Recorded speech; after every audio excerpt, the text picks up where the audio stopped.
exploración de todos los típicos problemas neurológicos.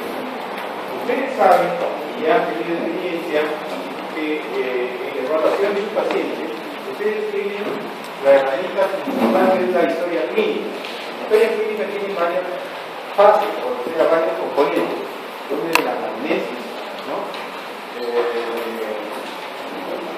Del paciente, donde incluye la enfermedad actual, incluye los antecedentes patológicos, los antecedentes familiares, sociales, etc.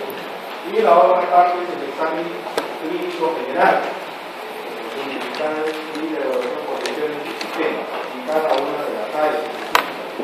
Además de estas partes que tienen historia clínica, van a adicionar a efectos del curso del examen clínico neurológico. Es muy importante que el alumno, al terminar el curso, cuando sea un profesional, por lo menos tenga que hacer un examen clínico neurológico simple e interpretable. ¿Qué obtengo con tal evaluación? El reflejo bicipital, ¿qué raíces me evalúa? Por ejemplo, 360. Por ejemplo, la intención. ¿Qué significa tal cosa? ¿Qué significa hiperreflexia? ¿Qué significa barriga? Saber interpretar. ¿Qué significa inducir externa? Ese es el propósito del examen. Y eso es lo primero que va a hacer un paciente del examen clínico neurológico. El examen clínico neurológico tiene sus partes. Hay que seguir un orden. Y refleja que el facultativo trata de determinar o intenta determinar qué áreas del sistema nervioso están afectadas. Pero para eso necesita saber primero cuáles son esas áreas. De manera que es obligatorio que el alumno que va llevando este curso conozca nociones mínimas básicas. ¿De qué? Obligatorio, neuroanatomía.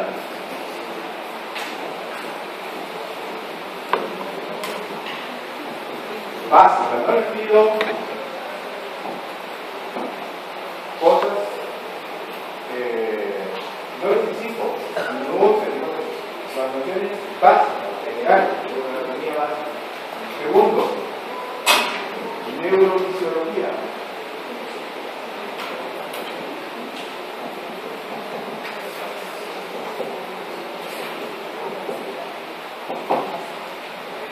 ¿Cómo funciona la neurona, por ejemplo?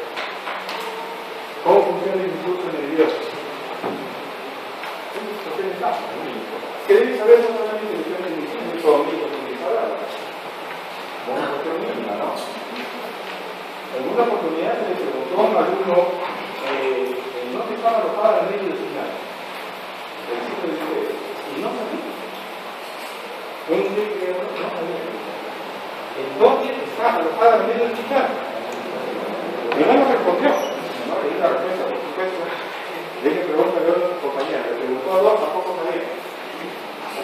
Un tercero que ya ha habido revisado la casa. Pero es increíble, ¿no? Que uno no sepa cómo trabajar a nivel disciplinar. Y va a haber una persona como un joven que le diga, bueno, ¿y dónde están los ojos? ¿No están los ojos? Una cosa tan simple como esta, ¿no? La anatomía básica y neurofisiología. Con esto, nosotros vamos a poder entender lo que es el examen clínico neurológico y también lo vamos a interpretar, ¿no? Es lo que vamos a hacer el día de hoy, ¿de acuerdo? Y lo vamos a reforzar, lógicamente, en la práctica. En la práctica vamos a reforzar esto primero y de ahí vamos a pasar a la parte clínica. Entonces, ¿de qué consiste el examen clínico neurológico? Tiene varias etapas de evaluación. La primera es la evaluación de la conciencia.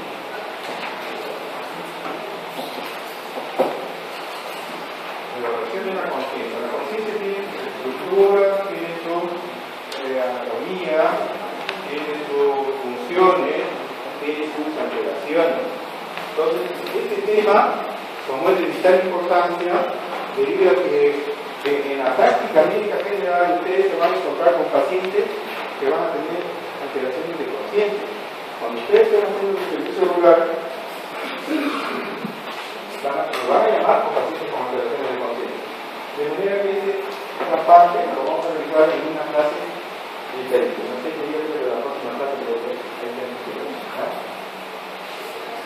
el segundo punto son la evaluación de las funciones nerviosas superiores. ¿Cuáles son las funciones nerviosas superiores? ¿A qué se refiere con funciones nerviosas superiores? Habla la memoria. Apraxia, memoria, náusea, todos esos elementos. Pero al médico general solamente le importan dos: lenguaje y la memoria.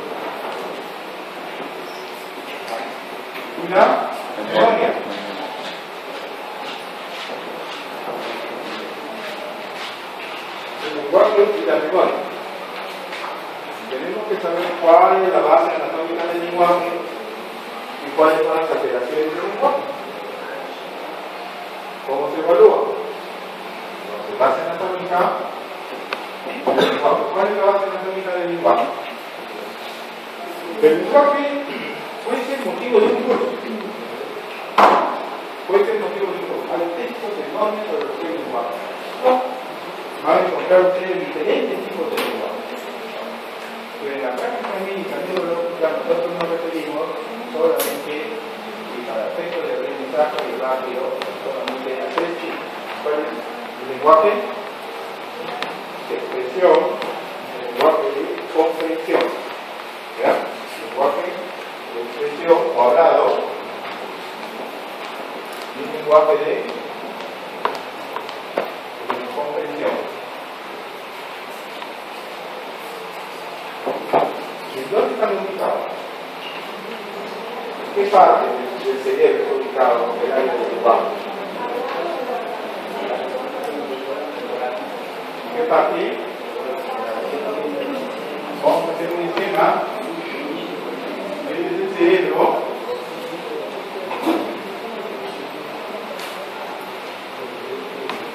¿Dónde está el lenguaje de la comprensión? En el área de ver.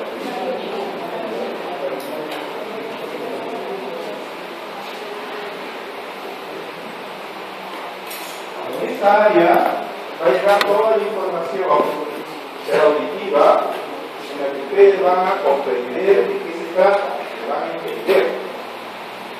Yo estoy hablando y ustedes están comprendiendo, me están entendiendo.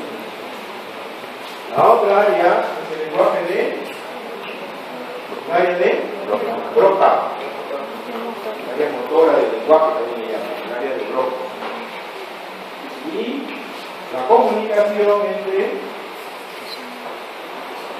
el área de Berlín y el área de Broca a través del fascículo A4.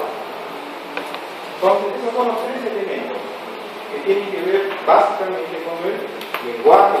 Entonces tenemos el lenguaje de comprensión, el lenguaje de expresión y el lenguaje de la nominación. Lenguaje nominal. De manera que una alteración, estos tres elementos nos van a dar los diferentes tipos de alteraciones del lenguaje. ¿Cómo se denominan las alteraciones del lenguaje? Afasias, no son las disartrias, no es. La disartria es un trastorno motor. No es un problema del lenguaje, problema motor. Entonces voy a tener afasia motora, afasia de comprensión, afasia nominal y afasia, entonces ¿qué lo pasa? Global.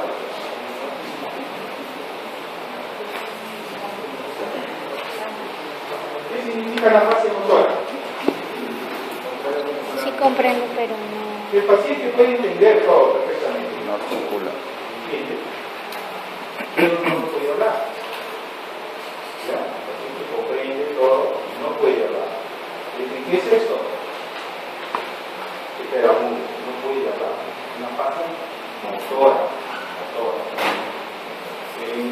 fase de comprensión, el paciente puede articular palabras, una y otra palabra de nada, pero no entiende lo que se le dice, no comprende absolutamente nada.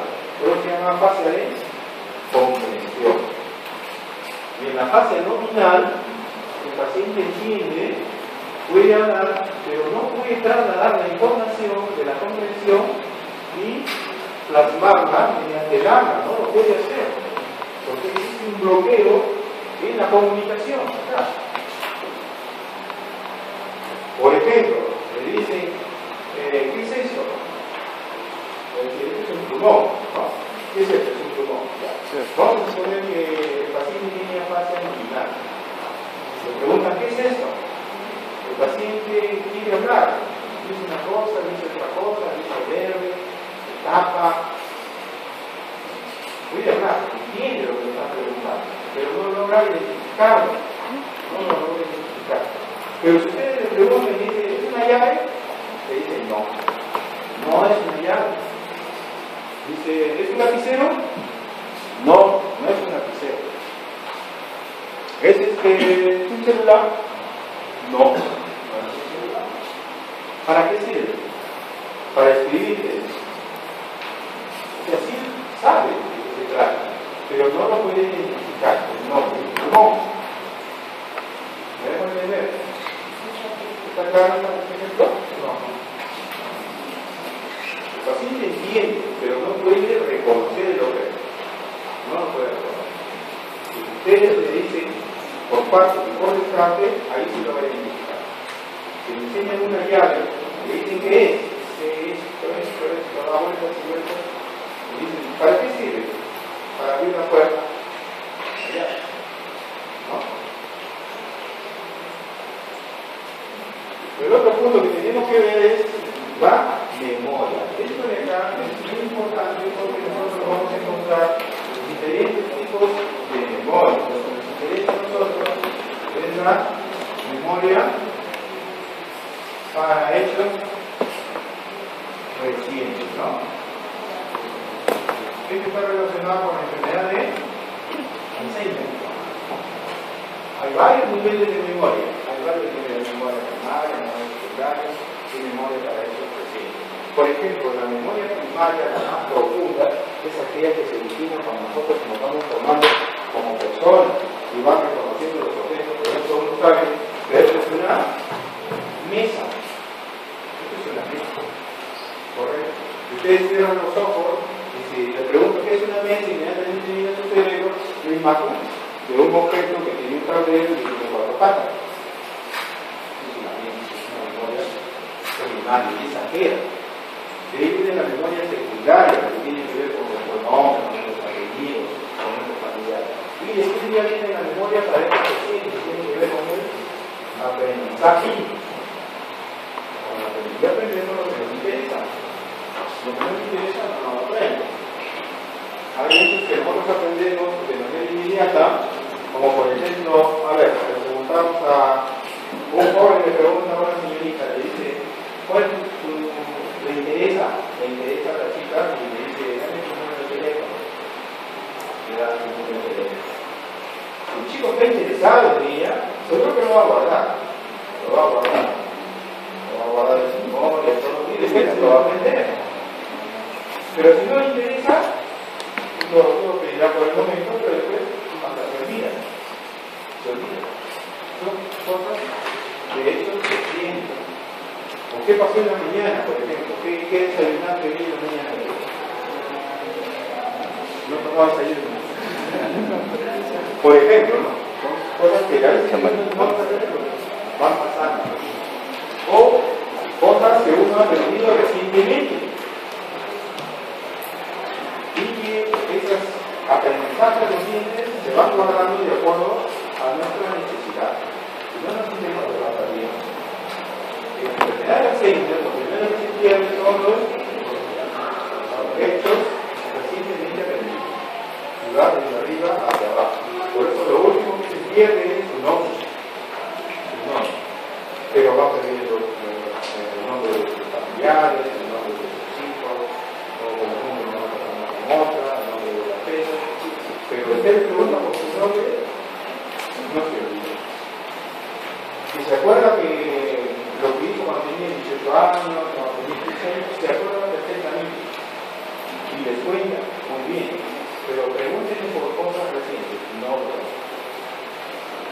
hay un test especial que se llama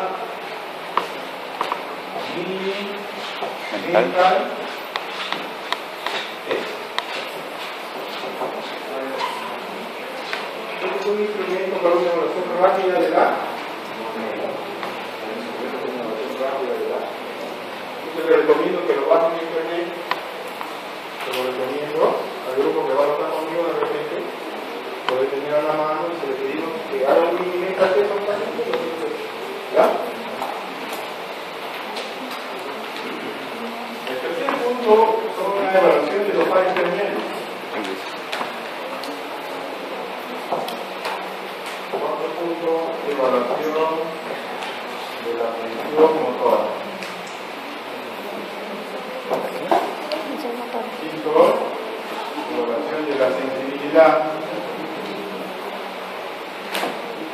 Sexto, evaluación de los reflejos. Y séptimo, evaluación de los signos meningios. Uno de los signos más comunes en neurología son las déficit motor. De manera que vamos a enfocarnos ahorita a ver la evaluación de la función motora. ¿Ya?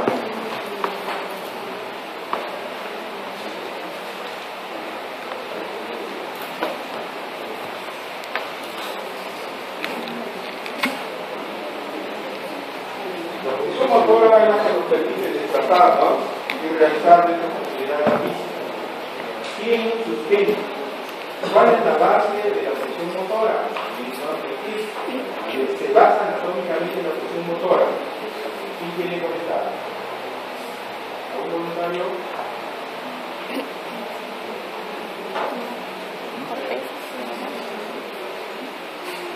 Bueno, ustedes habrán visto en algún momento que cuando un paciente tiene un déficit motor, nosotros le denominamos paresia o plejía.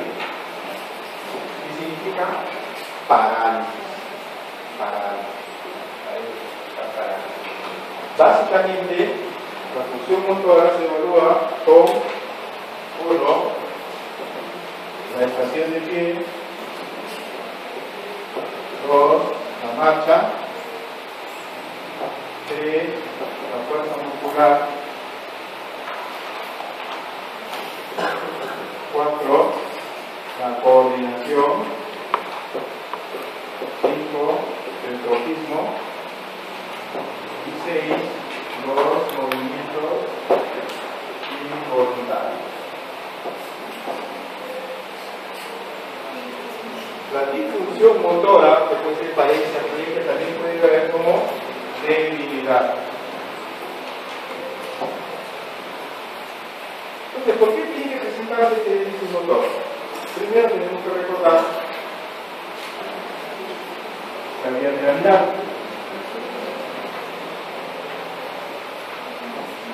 Entonces, la bilateralidad hace la corteza cerebral baja a nivel del bulbo, hacen el recruzamiento y sigue por la medio del final y hacen una sinapsis para que salga la segunda neurona. Esta es la primera neurona y esta es la segunda neurona.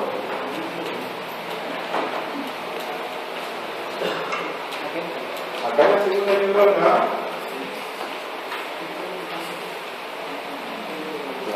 hace contacto con la unión neuromuscular. Entonces, un déficit funcional motor puede verse porque hay un daño a nivel de corteza, ¿correcto? Puede verse a nivel de la familia piramidal, ¿correcto? Puede verse a nivel de la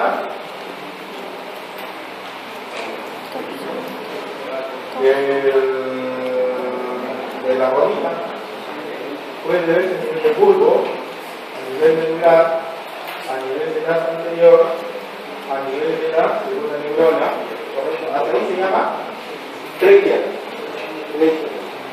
A nivel de los miembros musculares se llama debilidad. ¿Va?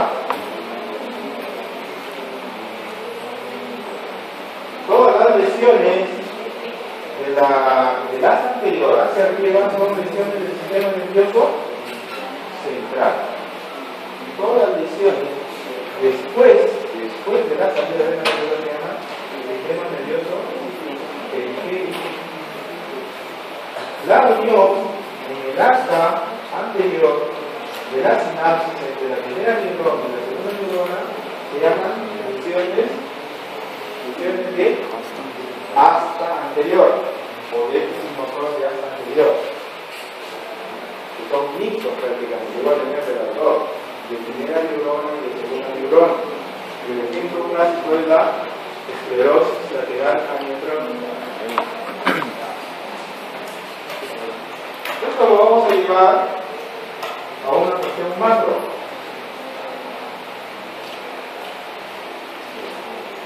Este es la neurología, ¿de acuerdo? Un poco de forma, no importa. Esta es la parte aquí.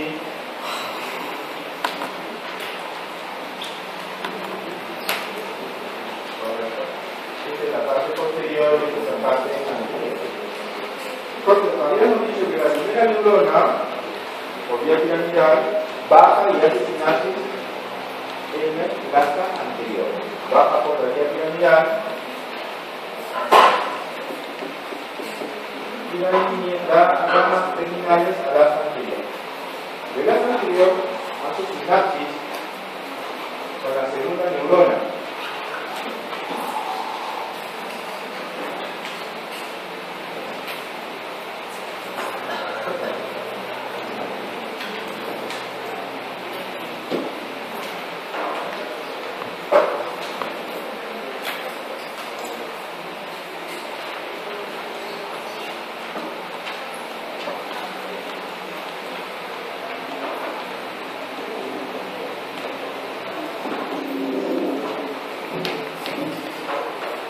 Esto lo estamos viendo acá.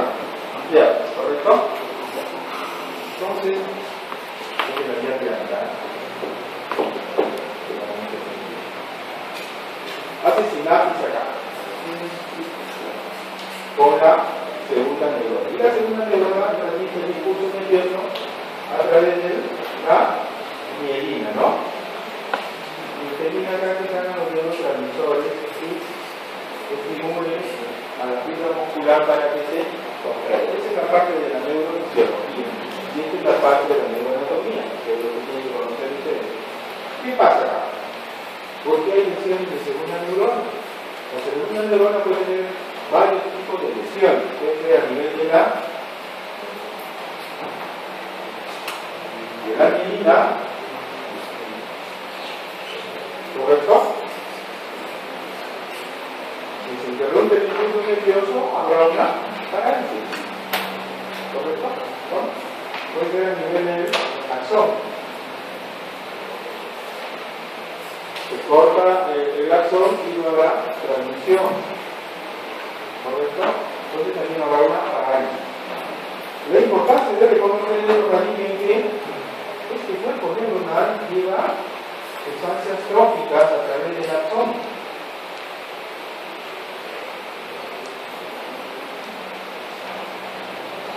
Estas proteínas mantienen al músculo vivo, lo mantienen vivo. Cuando esto se interrumpe por lesiones axonales, este músculo se atrofia. Entonces ya tienen ustedes una explicación de lo que es la atrofia. Cuando vean una atrofia muscular, tienen que pensar que hay problemas de trofismo. De trofismo.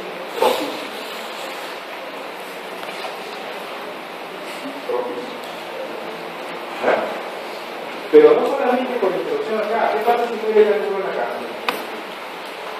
Si muere la neurona acá. Realmente produce las sustancias tróficas y el efecto va a ser muy parecido. Muy parecido. Entonces yo voy a tener problemas de segunda neurona. ¿Ya? En los problemas de unión neuromuscular, vamos a poner que todo esto está bien.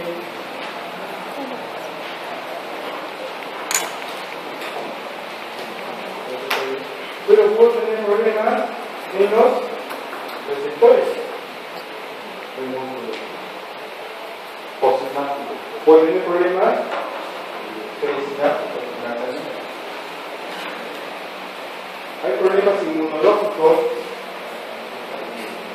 como la miastenia gravis que afectan la unión neuromuscular. Por eso hablamos de debilidad. Este es en el contexto general de lo que es el déficit motor, de cómo funciona, cuáles son sus estructuras básicas que están comprometidas y cómo está funcionando. ¿No? ¿Cómo está funcionando?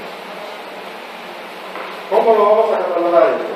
El déficit motor se va a evaluar y se va a identificar de la siguiente manera. ¿Ya puedo borrar esto?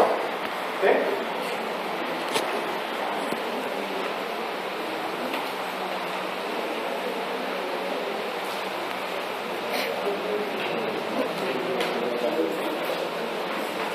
Por su extensión.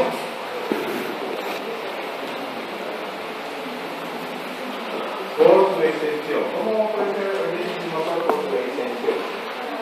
Puede ser hemiplegia, ¿ya? Extensión o distribución.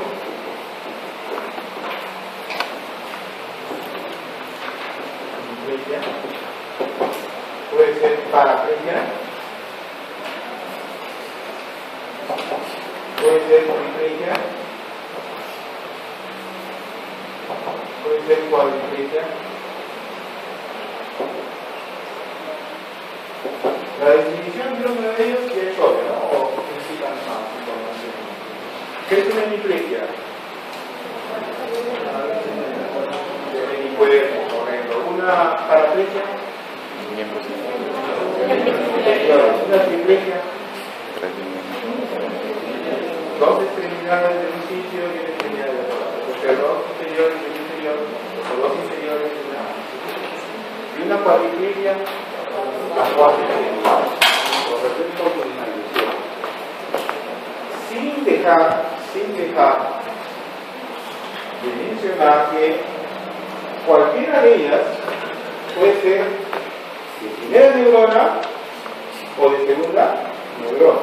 Correcto. Entonces, por su extensión, distribución con su ubicación del daño, puede ser primera neurona o puede ser segunda neurona. Básicamente, las hemiplegias casi siempre son de primera neurona. Cuando tengamos que son de segunda neurona, podemos tener paraplegias, triplegias o cuadriplegias. Pero en general, las hemiplegias casi son siempre de primera neurona. Bien difícil que sea una hemiplegia de segunda neurona. Bien difícil. De todas maneras, ustedes tienen que considerar esto por la ubicación del daño y por su distribución. ¿Quién está comprometida acá? ¿La vía? Correcto. La segunda neurona puede ser la mielina o el axón o ambas. ¿Cómo se reconoce clínicamente en la primera neurona? Los reflejos están apuntados y hay signo de Babis, ¿no? Tenemos hiperreflexia más Babis positivo. Hiperreflexia más Babis positivo.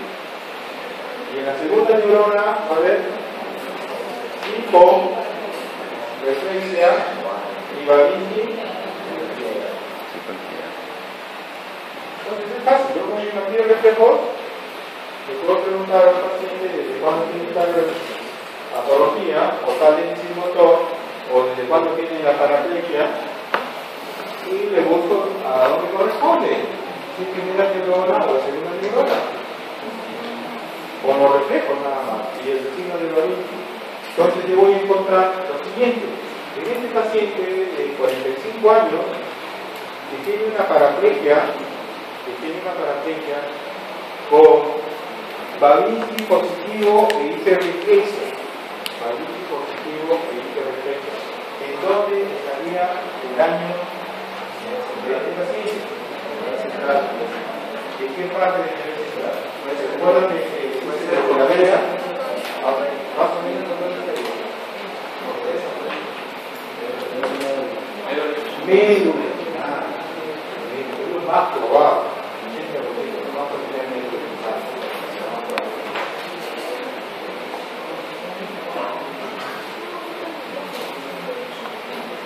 En este paciente, en una cuadriplegia, que no tiene Babinski, no tiene hiporeflexia, con síntomas muy sensitivos, ¿dónde estaría el daño? ¿Dónde estaría el daño? A ver, ¿quién habla? Es un paciente, pone de 50 años, tiene cuadriplegia, plácida. ¿Dónde han llevado aquí está? ¿De la asistencia?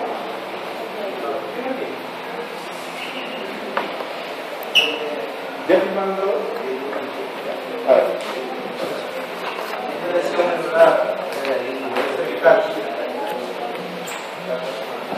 ¿Qué dice a ver qué nada? Una lesión medular también cervical. Mira, escúchale, la pregunta es, un paciente de 50 años que tiene una cuadriplegia, no tiene Babinski y tiene hiporreflexia.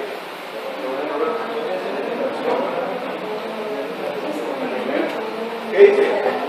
La primera pregunta que tiene que hacerse el alumno es, ¿es primera neurona o segunda neurona? Si es segunda neurona, la segunda pregunta que se hace el alumno es, ¿en dónde está? ¿Está en la médula? No. ¿Está a nivel de corteza cerebral? No. ¿Está a nivel de bulbo? No. ¿En dónde está? El puente relacional. El puente relacional. Segunda neurona. Es una cuestión de la con el esquema que se les he dicho anteriormente, no es relacional nada más. Lo voy a ubicar.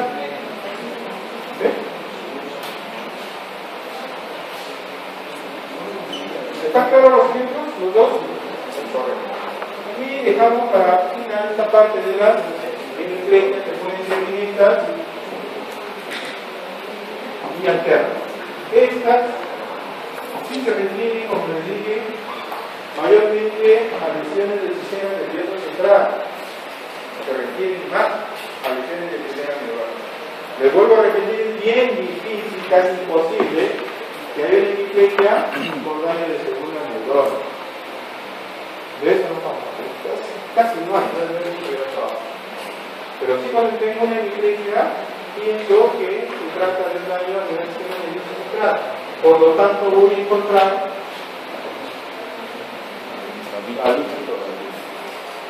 pero ¿por qué se llama hemiplegia directa y hemiplegia alterna? ¿Quién sabe? Por el compromiso de los pares craneales. Conforme va bajando la vía córtico-nuclear, que baja junto con la vía piramidal, en su trayecto, la vía córtico-nuclear va dejando las conexiones con los núcleos del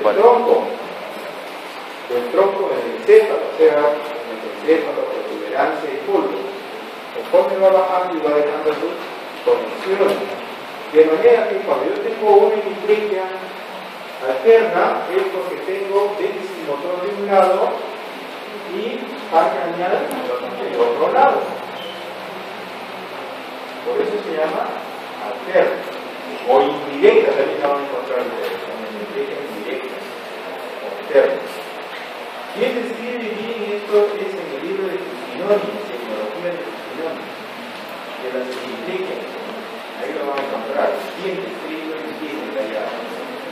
Pero ya tienen ustedes la orientación. ¿Verdad? Y la directa no. La directa es por encima de la salida de los núcleos. O sea, todavía, de la manera que va bajando la vía córtico-nuclear, todavía no ha dado ramas para los núcleos del tronco. De manera que el paciente va a tener compromiso directo, porque es el motor del mismo lado y me parece al mismo lado. fácil es hemiplegia izquierda con asimetría facial izquierda. ¿Ya? Esa es hemiplegia directa. ¿A dónde me lleva? No, para acá.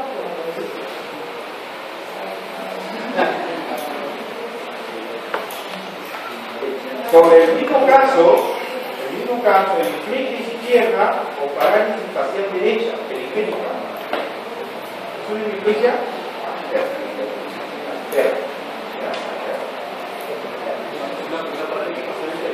Periférica derecha por el motor izquierdo.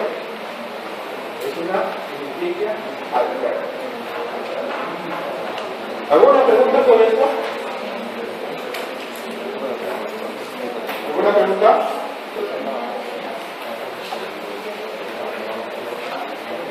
Ninguna, ¿no?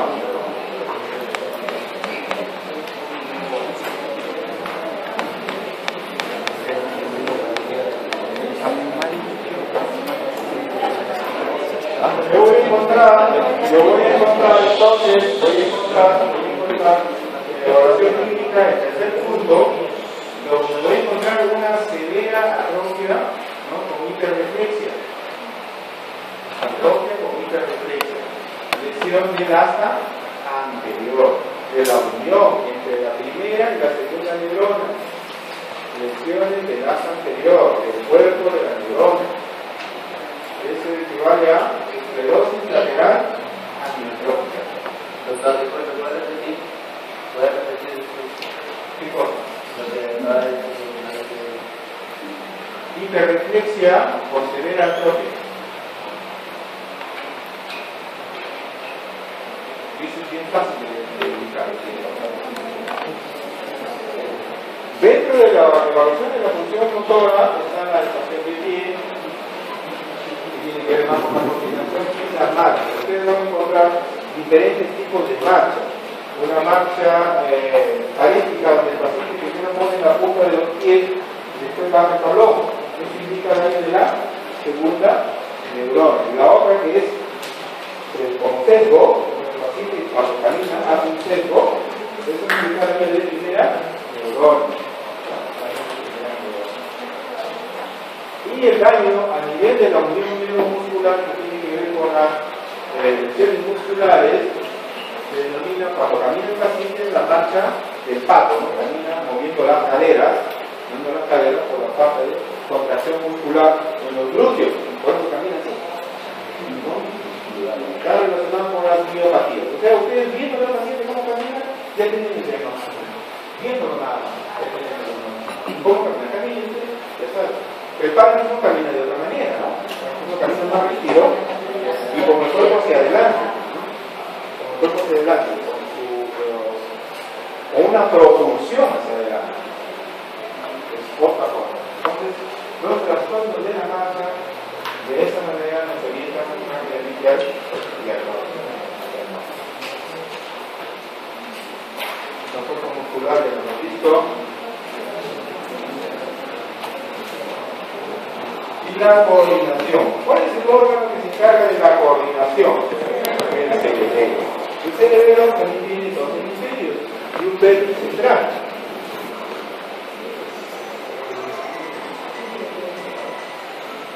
¿Entendieron bien?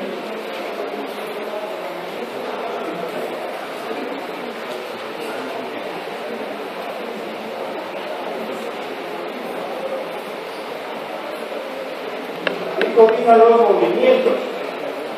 Entonces, para un aprendizaje fácil, ustedes se van a parar como si fuera una X, así. Este es derecho y este es izquierdo. Este es superior, este es inferior. Superior e inferior. Si tengo una falla en mi mano derecha, no hay problema. Hemisferio, cerebeloso, superior. Tengo una falla en el pierna izquierda, no hay problema. Inferior, izquierdo. Existen pruebas, una prueba de coordinación, ¿no? La prueba de índice ahí, por ejemplo, índice ahí, ¿Quiénes han evaluado esa prueba de índice de nariz? ¿Qué estructura? El cerebelo. ¿Y la prueba de talón rodilla? ¿No? Son las pruebas de coordinación. Radial cocinancia, la prueba de espíritu,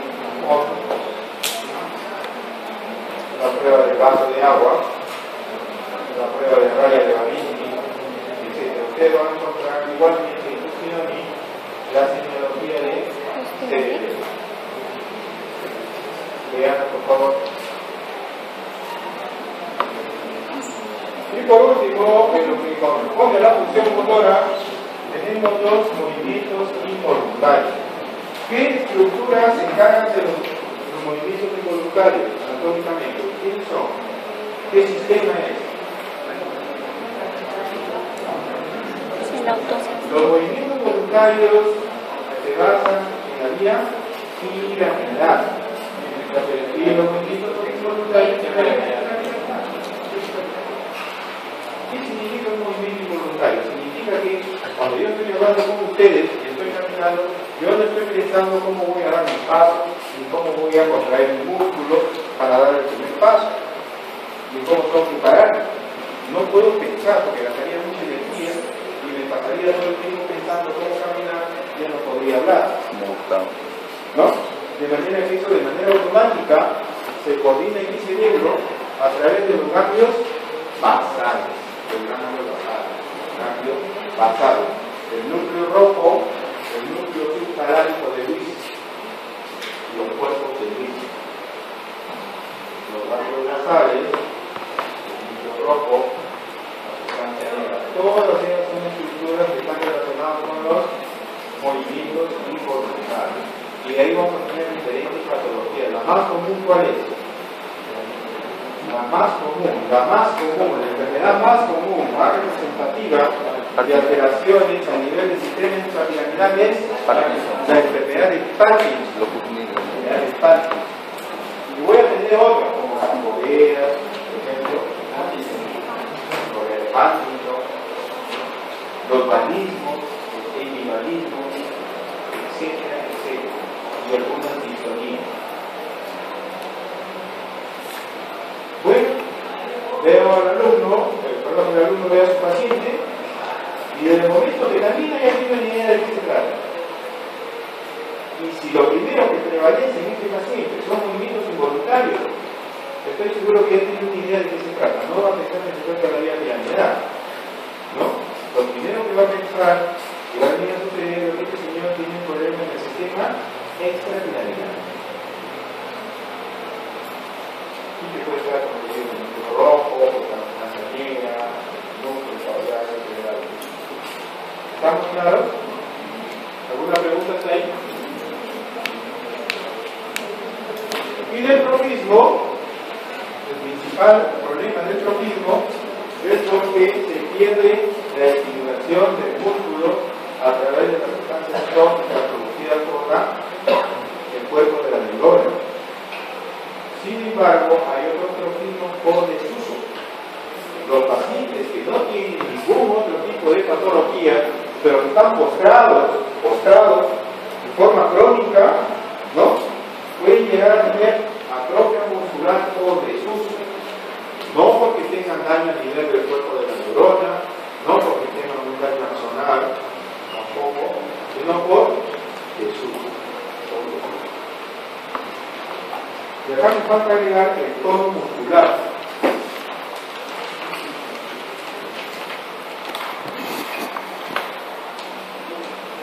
¿Qué es el tono muscular? Es un estado de semicontracción del músculo. Ustedes normalmente pueden hacer esto y saben que el ser humano puede llegar acá y hace más fuerza, quizás, pero hay un límite. ¿Por qué? Porque hay un grupo de músculos que se contraen. Si lo contraen más, ya no va a dar una respuesta contraria a la contracción. Eso se llama tono muscular. En un estado normal, ustedes pongan su mano está semicontraída. No está así. Normalmente su mano está así. Entonces, en el estado normal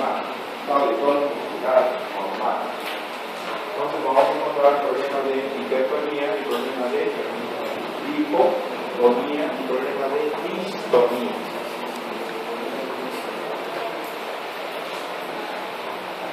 Hipertonía, hipotonía. Normalmente en daños de segundo neurona vamos a encontrar hipotonía o en otras patologías. La hipertonía lo vamos a encontrar como cardíaca. En la primera fase del daño de primera neurona vamos a encontrar una hipotonía. Conforme va pasando el tiempo, se va haciendo crónico, el músculo se va contrayendo, se vuelve espástico. En la distonía es todo lo contrario, es una manifestación de problemas extrapiramidales, donde va a haber contracciones bruscas con relajaciones bruscas o lentas combinadas. Va a tener estado de contracción, semicontracción y relajación. Se llama distonía. Y tiene su propia causa, tiene su propia evaluación, tiene su propia historia. ¿Qué tenemos? ¿Cierto? ¿Preguntas hasta acá? ¿Ninguna? Rápidamente, con esta sensibilidad, nuevamente recurrimos a la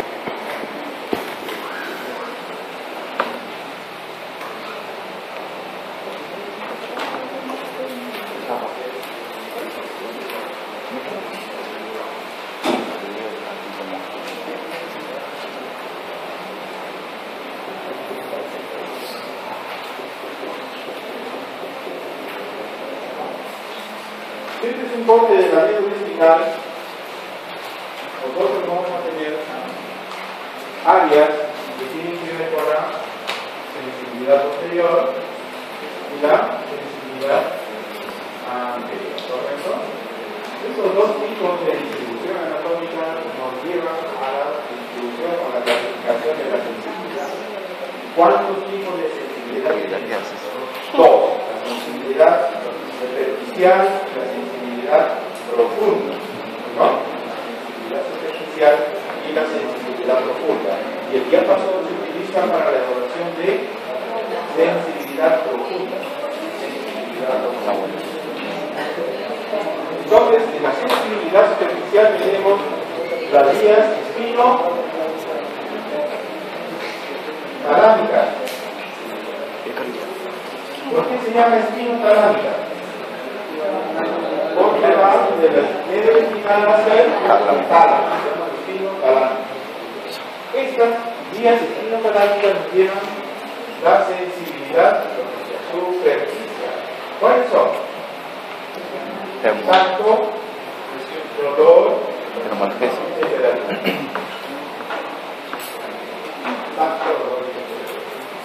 y la sensibilidad profunda los haces profundos, interno y izquierdo, nos llevan a la sensibilidad profunda. ¿Cuáles son las sensibilidades profundas? Parestesias, alestesias, parognosia, ¿no? ¿Cómo yo reconozco eso? Sin verlo, con la sensibilidad profunda. ¿Cómo yo sé que me están tocando alguna parte de mi cuerpo sin verlo? Con la sensibilidad profunda. Estereognosis, parestesias, alestesias. ¿Cómo yo sé en qué posición está mi brazo? ¿En qué posición está mi pierna o mi pie? Por la sensibilidad profunda. ¿Correcto? De manera que, conociendo estos elementos básicos, yo puedo armar los famosos síndromes sensitivos. Que no me voy a extender porque esta es una clase que lo van a dar al doctor Cabrera, pero ya tienen ustedes la base de la evaluación de la sensibilidad. Y tampoco el mismo no nos alcanzaría para hablar. El otro punto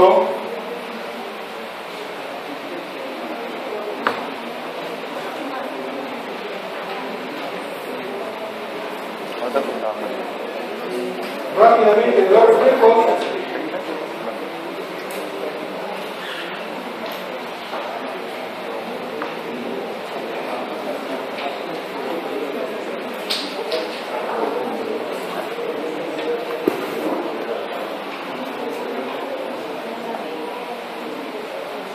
En la evaluación de los reflejos tenemos que evaluar los reflejos profundos o sediminosos y los reflejos superficiales. Los reflejos sediminosos profundos nos llevan a evaluar diferentes raíces.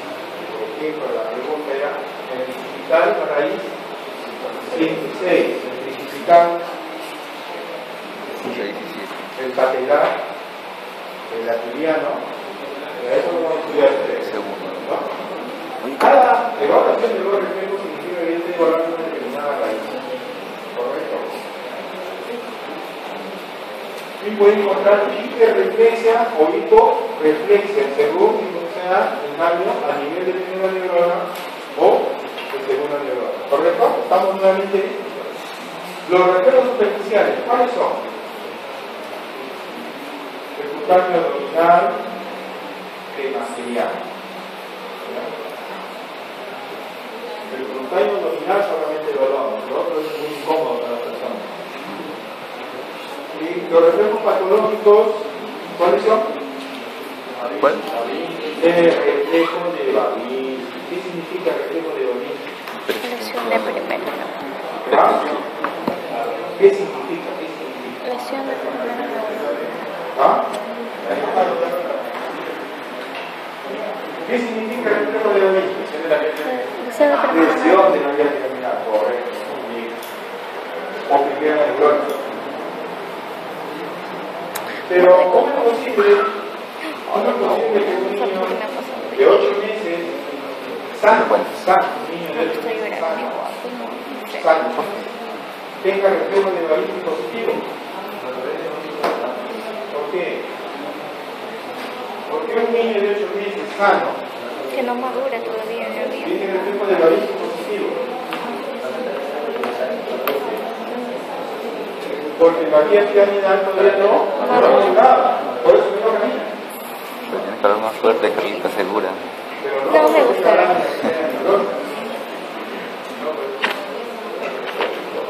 El otro reflejo es el reflejo de Hoffman,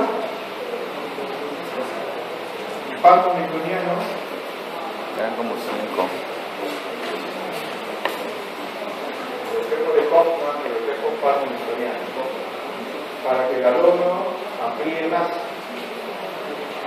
Yo le estoy diciendo amplíenlo después de la medida que no le digan la clase. Hoffman y impacto newtoniano. ¿Qué palabra? Y revisamos los signos de inicios. Básicamente acá es maniobra, una flexión de la nuca, colocando la mano sobre el pecho, ¿no? Y vamos a encontrar rigidez de nuca, ¿no? Si al flexionar encontramos rigidez de nuca, podemos darle signo de rigidez de nuca positivo.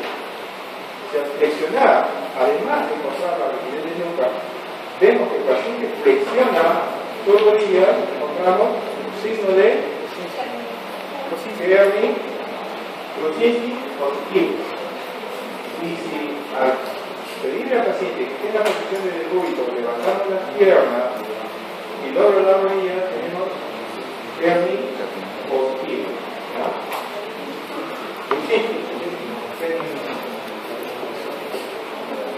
Estos signos benignos pueden ir acompañados de manifestaciones neurovegetativas como dilatación pupilar, hiperhidrosis en algunos casos, puede aumentar la frecuencia cardíaca o el dolor que produce. Y tiene un significado. La presencia de signos benignos indica meningitis o una hemorragia sola de hierro, mayormente. Y terminamos con la evaluación de los pares craneales. ¿Cuáles son los pares craneales?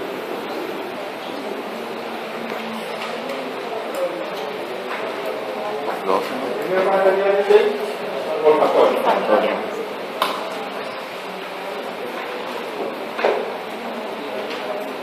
¿Cómo se evalúa el par craneal olfatorio?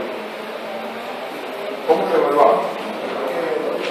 Reconocimiento de dolor. Hay que llamarle dolor cosa por cosa nasal. Si estás con una cosa nasal y se coloca el dolor y a ver si lo reconoce. Y la otra cosa nasal y se lo reconoce. Realmente es un poquito difícil porque tiene que ver mucho con la percepción y la dispersión del dolor. Por la hora que yo voy con mi muestra a evaluar el paciente está con dolor poco cansado. De manera que el paciente es muy subjetiva la evaluación. Sin embargo, lo que sí se tiene que valorar es que cuando el problema es de los dos lados, generalmente es un proceso inflamatorio, casi no nos preocupamos. El problema viene cuando la anosmia es de un solo grado. Cuando es de un solo grado sí hay que preocuparse, pero parece que tenemos mucha pericia en hacer el examen, ya que ese resultado positivo nos orienta a un problema tumoral, realmente un tumor en la base del cerebro. Esto es respecto a la evaluación del primer grado. El segundo par craneal es el nervio óptico. ¿Qué vamos a hablar del nervio óptico? La agudeza visual. ¿Qué más evaluamos? El fondo de ojo y evaluamos los campos. ¿Cómo se evalúa la agudeza visual? Esa capilla es especial, una capilla de medio, a una distancia prudente que le hace evaluar. Porque nadie lo que hay en el campo de oftalmólogos. Casi siempre que es el campo de oftalmólogos. Nosotros nos enfocamos en estos dos puntos, en el punto de ojo y en los campos visuales, que también es el campo de oftalmólogo, pero para nosotros también tiene una interpretación diferente. En la evaluación de los campos visuales, lo pueden ustedes hacer de manera práctica, sentándose frente a frente con el paciente, siempre y cuando el evaluador esté bien de los campos visuales.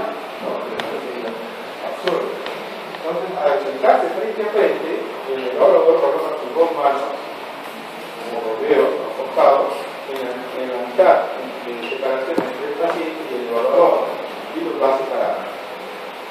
A la medida que pierde la visión, uno va calculando. Si uno sigue viendo y el paciente no lo ve, es porque tiene problemas de campo visual. Hay unos márgenes, hay unos grados, como recuerdo ahorita, y yo en la parte de arriba, como pueden comenzar a ver, de abajo hacia arriba o de arriba hacia abajo. El paciente dice, sí, ya lo veo. Ahí no lo veo. Sí, ahí ya lo veo. Y tú también lo ves, y nosotros estamos bien. Y nosotros estamos bien.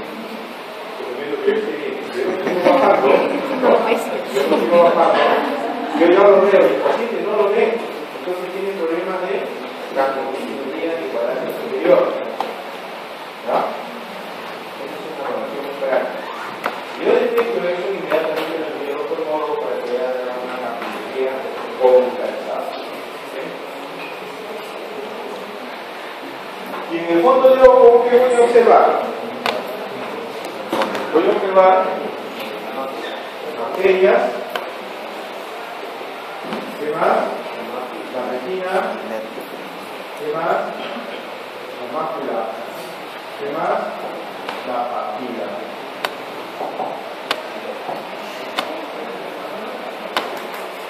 Mácula, retina, papila y las arterias. Cada una de ellas tiene sus propias características. ¿Cuál es el centro de la acción? La mácula. ¿Y la papila qué es? ¿Qué es la papila? ¿Qué es la papila?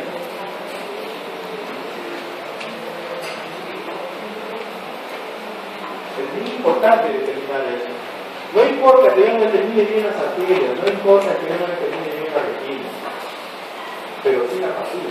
Si ustedes van a hacer un fondo de ojo, céntrense acá.